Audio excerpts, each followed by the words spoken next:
పట్నంలో చెరువులు కబ్జా చేసి పెద్ద పెద్ద బిల్డింగ్లు కట్టిర్రు, నాలాలు కబ్జా చేసిర్రు. అందుకే సర్కారోళ్ళు హైడ్రా తీసుకొచ్చి అన్ని కూలుస్తుర్రు. కబ్జాలు చేసినోళ్లను అస్సలు ఇడిచేదే లేదంటుండు. పబ్లిక్ ఎంత బొబ్బ చేసినా అస్సలు ఇంటలేరు ఆఫీసర్లు. పెద్ద పెద్ద ఇండ్లను నిమిషాల మీద నేలమట్టం చేస్తుర్రు. చెరువులను కాపాడతాం అని గట్టిగా చెప్తుర్రు. సరే, చెరువులను కాపాడితే మంచిదే గాని పేదోళ్లకు ఓ న్యాయం పెద్దోళ్లకు ఓ న్యాయమా అని అంటుర్రు ఎగ్గస్ పార్టీ వాళ్ళు. చెరువులను కాపాడుకోవాలని సర్కారు వాళ్ళు మస్తు తిప్పల పడతాండ్రు. కబ్జాలు పెట్టిన వాళ్లకు సుక్కలు చూపిస్తున్నారు. పొద్దు మాపు తిప్పల పడి బిల్డింగులు కూల్చి పారేస్తున్నారు. ఎవళ్ళెంత ఏడ్చినా తూడ్చినా ఏం చేయలేం. మరిగ పట్నంలో చెరువులను కాపాడుకోనికే తప్పుతలేదా అంటారు. అయితే పబ్లిక్ ఇండ్ల మీదకైతే బ్రేకులు లేనట్టే పోతున్న హైడ్రా పొక్కులే ఇండ్లు తత్తిమొల్ల ఇండ్ల మీదకి ఏంటికి పోతలేవో అంటున్నారు కారు పార్టీ వాళ్ళు. ఈ ముఖ్యమంత్రికి నిజంగానే చిత్తశుద్ధి ఉంటే, నిజాయితీ ఉంటే వాళ్ళ అన్నగానికి ఒక న్యాయం ఉంటుంది, మరి గల్లీలలో గరీబ్ వాళ్ళు ఉండే గల్లీలలో ఉండే పేదవాళ్ళకు ఒక న్యాయం ఉంటుందా? వాళ్ళన్న తిరుపతి రెడ్డి మీ కాన్స్టిట్యున్సీలోనే ఉంటాడు.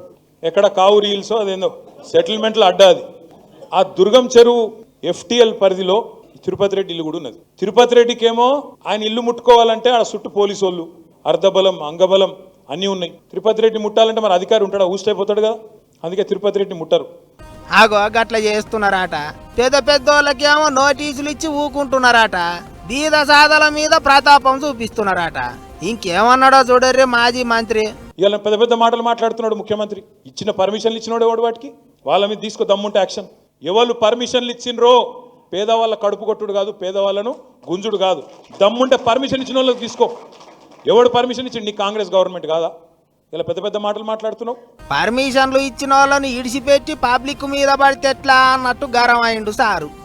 ఇట్లుంటే సంగారెడ్డి జిల్లాలో ఉన్న కిష్టారెడ్డిపేట పటేల్గూడల పబ్లిక్ 1.5 కోటి పెట్టి కట్టుకున్న విల్లాలు ఇంకా చాలా ఇండ్లు రేకుల చెట్లు కూలగొట్టినరాట. గాని అటే ఉన్న శంభునికుంట అమీన్పూర్ చెరువుల పోయింటి లీడర్ సాబులు కట్టుకున్న పెద్ద పెద్ద బిల్డింగ్ల జోలికి మాత్రం పోతలేరట ఆఫీసర్లు. శంభునికుంటల పటాన్ చెరువు ఎమ్మెల్యే అనుచరుందే పెద్ద బిల్డింగ్ ఉన్నదట. అమీన్పూర్ మున్సిపల్ చైర్మన్ బిల్డింగ్ ఉన్నదట. కిరాయిలకు ఇచ్చిండ్రాట. వాటి జోలికి పోలేదు గాని పబ్లిక్ కట్టుకున్న ఇండ్లు మాత్రం కూల్చేస్తాండ్రు అని మస్తు కోపానికి వస్తున్నారట అక్కడి పబ్లిక్. ఇంకో దిక్కు చూస్తేనేమో హైడ్రాకు వాళ్ళు వీళ్ళని తేడా లేదంటున్నారు సర్కారు వాళ్ళు. మరిగా ఏం చేస్తారో ఏమో గాని హైడ్రా మీద పట్నంలోనైతే గట్టిగానే రచ్చ నడుస్తుంది ఇప్పుడు.